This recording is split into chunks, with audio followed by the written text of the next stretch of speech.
আসসালামু আলাইকুম। আমি ডাক্তার হাসিনা আক্তার, কাজ করছি গাইনি অবস অ্যান্ড ইনফার্টিলিটি নিয়ে। আজকে একটা নতুন টপিকস নিয়ে আসছি, সেটা হচ্ছে অ্যানোমালি স্ক্যান। অ্যানোমালি স্ক্যানটা কি এবং আমরা কখন করি বা কেন করি, এই ধরনের ছোট্ট কিছু ইনফরমেশন আপনাদের সাথে শেয়ার করব।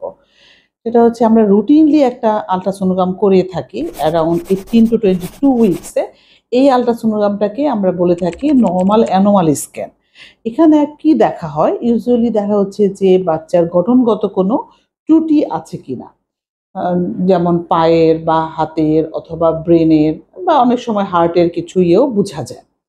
তো এই ধরনের ত্রুটি আছে কি, এটা আমরা রুটিনলি করি। কেন করি? যে অবভিয়াস কোনো অ্যানোমালি আল্লাহ না করুক থেকে থাকে, যাতে এই সময় একটা ডিসিশন নেয়া যেয়ে থাকে।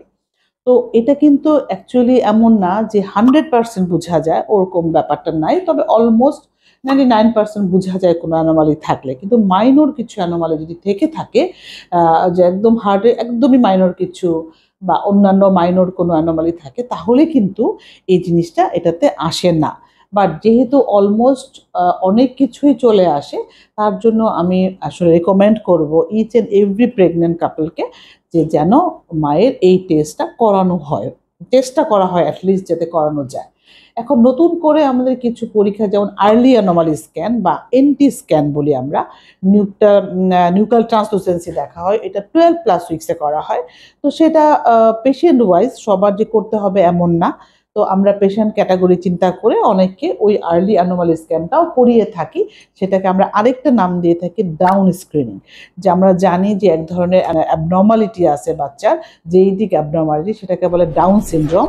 ওই আল্ট্রাসোনোগ্রামের মাধ্যমে কিছুটা আইডিয়া করা যায়, এমন না যে কনফার্ম করা যায়, কিন্তু কিছু আইডিয়া করা যায় যে এই বেবিটা ডাউন হওয়ার সম্ভাবনা আছে কিনা। যদি সম্ভাবনা বা কিছু খারাপ কিছু থাকে, দেন ফার্দার আরও কিছু টেস্ট আছে, সেটা আপনার ডাক্তার তখন সাজেস্ট করতে পারে। সো এই যে অ্যানোমালি স্ক্যানটা আমরা রিকমেন্ড করে থাকি, যে সাধারণ এটা প্রেগনেন্সি প্রোফাইল আল্ট্রাসোনোগ্রামের মতোই আপনার মনে হবে, ওভাবেই করতেছে। নর্মাল একটা আল্ট্রাসোনোগ্রামের প্রসেসটা সেম, বাট এটা যেহেতু খুব ডিটেলস দেখা হয়, প্রত্যেকটা জিনিস ফেস থেকে শুরু করে বেবিদের হার্ট পর্যন্ত সব কিছু আলাদা আলাদা করে দেখা হয়। এই কারণে কিন্তু এই আল্ট্রাসোনোগ্রামটা করতে একটা লম্বা সময় লাগে। অ্যাটলিস্ট আমি যেটা জানি বা বুঝি, সেটা নরমালিও আধা ঘন্টার মতো লেগে যায়। কোনো পেশেন্টের ক্ষেত্রে আরও বেশি লাগে। অনেক সময় দেখা যায় বাচ্চার পজিশনের জন্য বাচ্চার ফেস দেখা যাচ্ছে না। তখন রেডিওলজি ডক্টররা বলেন যে আপনি একটু ঘুরে আসেন বা আপনি একটু কিছু খেয়ে আসেন, বাচ্চা একটু মুভ করুক। তারপর আমরা আবার দেখি, তখন দেখা যায় আবার মুখটা দেখে। কারণ ফেস দেখা বা লিপ দেখা, এটাও কিন্তু অ্যানোমালি স্ক্যানের মধ্যে পড়ে। তার জন্য যদি কখনো কেউ অনেক সময় লাগে বা অনেক সময় ঘুরে আসতে হয়, টেনশন করবেন না বা বিরক্ত বা হতাশ কিছুই হবেন না। এটা একটা আল্ট্রাসোনোগ্রাম করা একটা প্রসেস। তো সেই জন্য আপনার অনেক সময় একটু বেশি সময় লাগতে পারে। তো ধৈর্য ধরবেন এবং রিপোর্ট যখন আসবে, সেই রিপোর্টটা নিয়ে আপনার ডক্টরের সাথে কনসাল্ট করবেন। এই ডাউন স্ক্রিনিং যে আল্ট্রাসোনোগ্রামটা বা আর্লি আল্ট্রাসোনোগ্রাম, আর্লি অ্যানোমালি যেটা বলি, আমরা এখন পর্যন্ত রুটিনলি করাই না। যাদের মনে করি যে না, করানোর দরকার, এইভাবে করিয়ে থাকি। কিন্তু যে লেট অ্যানোমালি বা 18 to 22 উইকসে, সেটা আমি রিকমেন্ড করব যে আপনারা সবাই each and every pregnant women try করবেন এই আল্ট্রাসোনোগ্রামটা করার জন্য। তবে একটা জিনিস মনে রাখবেন, যেমন তাদের মানসিক যদি কোনো প্রবলেম বা এই যে নতুন করে অটিজম আসছে, এই ধরনের ডিজিজ কিন্তু বা এই ধরনের প্রবলেম কিন্তু অ্যানোমালি স্ক্যানে ধরা পড়ে না। অনেকে ভাবেন যে আমি তো অ্যানোমালি স্ক্যান করলাম, সব কিছুই ঠিক ছিল, তাহলে কেন আমার বেবির আবার এই ধরনের প্রবলেমটা আসলো? এটা কিন্তু যেটা জেনেটিক, যে ডাইরেক্ট জেনেটিক কোনো অ্যাবনর্মালি, যেমন অ্যাটলিস্ট আমি যদি বলি যে নোন একটা প্রবলেম যেমন অটিজম, এটা কিন্তু ধরা পড়বে না।